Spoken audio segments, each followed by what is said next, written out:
What's the one thing that really separates someone who's okay at English from someone who's truly fluent?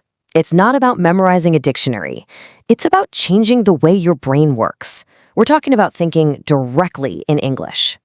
I bet this sounds familiar. You're in the middle of a great conversation. You know exactly what you want to say, but your brain just hits a wall. You're scrambling, trying to translate words in your head, and that smooth, natural flow is just gone. It's so frustrating, right? Well, that's exactly what we're going to fix today. And that feeling, that frustration, it all comes down to one big misunderstanding. So many of us treat speaking English like it's a math problem. We have a thought in our own language, we try to plug it into some grammar formula we learned, and then we solve for the right sentence. But language isn't math. It's supposed to feel natural, like an instinct. This whole mental calculation thing, it's got a name, the translation trap, and it is the #1 reason we hesitate and stutter. It's this extra, totally unnecessary step that slows you down and makes everything you say feel just a little unnatural. So how do you get out of this trap? Well, the secret isn't learning more grammar rules or a bunch of new vocabulary. Nope. The secret is to flip a switch inside your brain. It's about completely changing your whole approach to thinking. The goal here is to consciously train our minds to just bypass our native language altogether. Instead of seeing something, describing it in our first language, and then translating it, we're going to learn to see it and think about it in English from the get-go. And the best part, it's way simpler than you might think. We're going to break it down into 3 super easy, actionable steps. First, label your world. Second, narrate your day. And third, own your monologue. Let's jump right into step 1.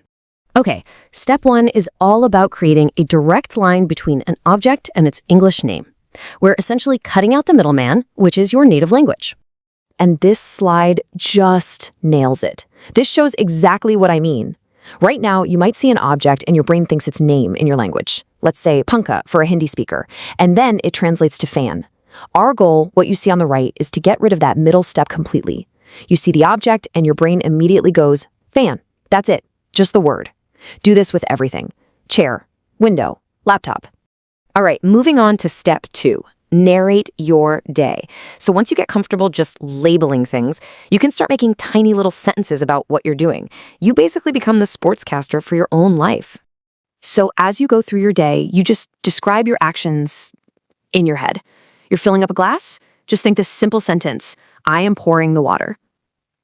See, it doesn't have to be fancy or complicated. The whole point is to connect your actions to English words in real time. Walking out of the room? Think, I am opening the door. Grabbing your wallet. I am taking my wallet. This little exercise starts building a crucial bridge between your thoughts and your ability to speak. You're not just storing English words anymore. You're actually using the language as you live. Which brings us to our final and honestly most powerful step. Step 3, own your monologue. This is where you level up. You go from just describing the world around you to actually generating your own thoughts, plans, and questions all in English. And you can start really, really small. When you wake up in the morning, instead of planning your day in your native tongue, just ask yourself the question directly in English. What should I do today? And then just answer yourself with simple phrases. Remember, nobody can hear you. This is all in your head. Okay, first check email, then make coffee. As you're getting ready for work, prepare for the meeting. Your stomach starts to rumble? What should I eat for lunch? This is it. This is where your brain really starts to make English its default setting. So let's talk about what's actually happening here. When you consistently do these 3 steps, you are literally rewiring your brain. You're changing from someone who studies and translates English into someone who actually thinks in English. Now, I'm going to be honest with you, this is going to feel weird at first, maybe even a little tiring, because your brain loves its old habits. But the key, and I mean the key, is consistency. Just a few minutes of this every single day makes a massive difference. Before you know it, it won't feel forced at all. It'll just be how you think. And that's all it is, just 3. 3 simple, practical steps. Label, narrate, and monologue. This isn't about finding extra hours in the day to study. It's about using the time you already have by changing the very process of your thinking.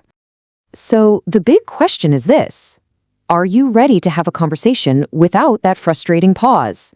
If the answer is yes, then don't wait. Start today. Start right now. Look around you, wherever you are, and begin with step 1. What do you see? Go on, name it.